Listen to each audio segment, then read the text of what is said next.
안녕하십니까, 고박사 TV입니다. 오늘은 물 그리고 법이라는 제목으로 말씀드립니다. 철의 나라 로마가 멸망한 것은 법이 무너졌기 때문입니다. 법은 한 나라의 기반입니다. 법이 무너지는 것은 기초가 허물어지는 것과 같습니다. 법은 누구에게나 공정해야 합니다. 그래야 사회가 평안해집니다. 왜 그런지 알아봅니다. 옛날 사람들은 법자를 만들 때 흐르는 물을 연상했습니다. 법법자가 그러한 것을 나타내는데요. 이 자는 물이라는 것과 흘러간다, 간다, 갈 것자가 합쳐서 만든 글자입니다. 물이 흐른다 그런 뜻이죠. 바로 법은 흐르는 물과 같은 것이다 이렇게 생각했다 하는 것입니다. 왜 그 많은 글자 가운데 물이 흘러가는 것을 법으로 정했는가 궁금하지 않을 수가 없습니다. 왜냐하면 물이 가는 곳에 생명이 있기 때문입니다. 물이 흘러가죠.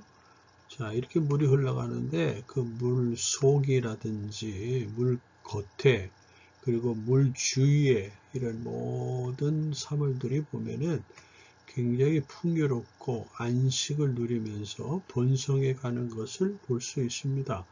이처럼 물이 있는 곳에, 물이 가는 곳에는 생명이 약동하고 있습니다. 그렇지만은 물이 가지 못하는 곳에, 물이 없는 곳에는 이렇게 말라서 모든 땅들이 갈라져 가지고 거기에 심겨진 식물들이 마르거나 거기에 살고 있는 생물들이 이렇게 고갈되고 죽어가는 모습을 보게 됩니다. 이처럼 물이 못 가는 곳에는 굶주림과 고통과 파멸밖에 없음을 알 수 있습니다. 그래서 물은 어떻게 흘러가냐?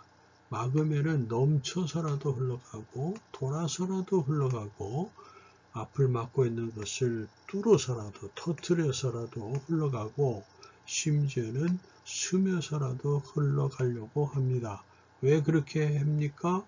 바로 물의 기능은 생명을 불어넣어 주기 위해서 그가 만들어졌기 때문입니다. 자, 아모스 5장 14절에 보면 오직 공의를 물같이 의를 힘찬 시내같이 흐르게 하라 이런 말씀이 있습니다. 공의와 의는 뭡니까? 올바른 것을 말하죠. 정의 같은 것입니다. 그러기 위해서는 사회의 정의가 흐르게 하기 위해서는 법이 올바르게 집행이 되어야 됩니다. 그러니까 아모스 선지자가 생각했던 것이나 고대인들이 생각했던 법의 개념, 물이 흘러가는 것과 같은 그것이 같은 맥락이라고 볼 수 있지요. 오직 공의를 물같이 의를 심천 시내같이 흐르게 하려면은 그 법 집행에 있어서 공정하고 평등한 집행이 이루어져야만이 그 사회가 살게 된다는 것을 의미합니다. 반면에 법이 제대로 집행되지 않으면요, 유전무죄, 무전유죄라는 말을 들어보셨을 것입니다. 있는 사람에게는 무죄로 하고 없는 사람에게 죄를 뒤집어 씌우는 그런 불합리한 세상이 되고 무질서와 불안과 공포와 각종 범죄 그리고 악행이 난무한 세상이 되고요. 약한 사람이 고통받는 세상이 되고 상대방을 믿지 못하는 불신의 세상이 될 수밖에 없습니다.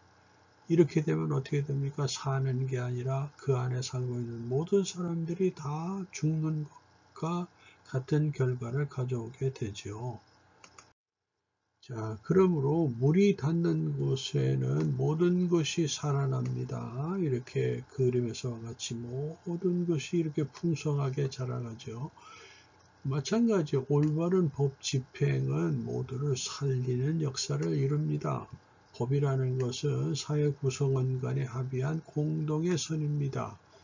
그러므로 법을 잘 준수하고 모든 사회 구성원들이 법을 준수하고 또 법 집행에 있어서도 공정하게 할 때, 집행할 때 모두가 살게 된다 하는 것입니다.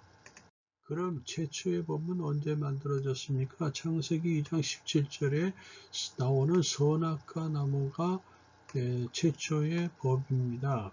선악과 나무는 창조주 하나님이 사람을 살리기 위해서 만든 법입니다.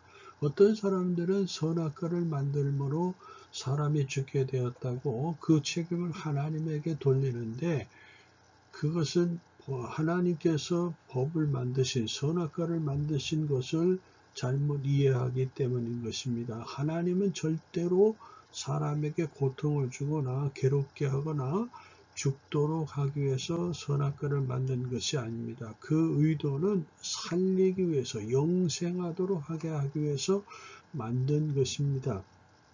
또한 선악과는 창조주 하나님과 피조물 간의 구별을 위해서 만든 법입니다. 예를 들어서 여러분, 요즘에는 로봇 시대가 이제 돼가고 있는데, 로봇가 아무리 뛰어나도 만든 사람과 동등한 지위를 요구한다면 어떻게 되겠습니까? 그와 똑같이 이해하시면 되겠습니다. 창조주와 피조물 간의 구별이 필요하기 때문에 그것이 만들어진 것이 선악과입니다.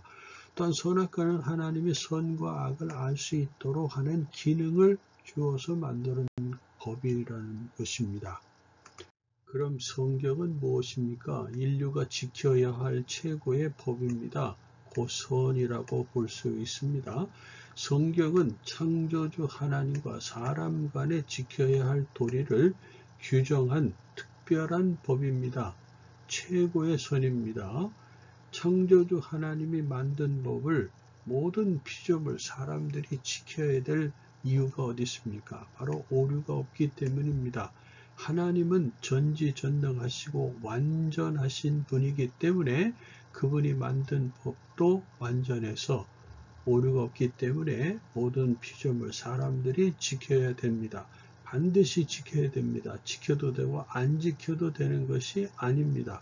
그러나 사람이 만든 법은 지킬 수도 있고 안 지킬 수도 있습니다. 왜? 오류가 있기 때문입니다. 사람은 불완전한 존재이기 때문에, 만들어진 피조물이기 때문에, 한계가 있기 때문에 그 법을 지킬 수도 있고 안 지킬 수도 있습니다. 민형법 보시기 바랍니다. 각종 법률들, 헌법, 사람이 만든 법들입니다. 완벽합니까? 오류가 있습니다. 한계가 있습니다. 그래서 지킬 수도 있고 안 지킬 수도 있는 그런 문제점을 가지고 있다라는 것을 알 수 있습니다. 그래서 민형법, 법률, 헌법을 다 지켰다 할지라도 최고의 상위법인 성경을 지키지 않았다면 나머지 법도 지키지 않는 것과 같은 결과를 가져오는 것입니다. 민형법, 법률, 헌법은 바로 어떤 것입니까? 사람들 간에 지켜야 될 도리만을 규정한 법입니다.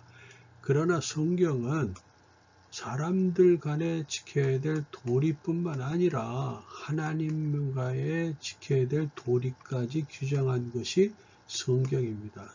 예를 들어서 10계명 보면 1계명에서 4계명까지가 거기에 해당하는 것이지요.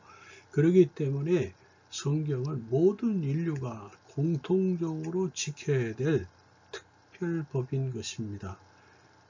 민형법, 법률, 헌법을 지킬 때 개인적으로, 사회적으로, 국가적으로 살게 됩니다. 살게 되듯이 성경을 지킬 때에 모든 인류가 공통적으로 살게 된다는 것을 잊지 마시기 바랍니다. 법은 물과 같아서 물이 가는 곳에 모든 것이 사는 것처럼 법인 성경을 올바르고 준수하고 지켜나갈 때에 모든 인류가 살게 되는, 영존하게 되는 것을 잊지 마시길 바랍니다. 여러분 생각은 어떻습니까? 좋아요, 구독을 눌러주시면 감사하겠습니다. 감사합니다.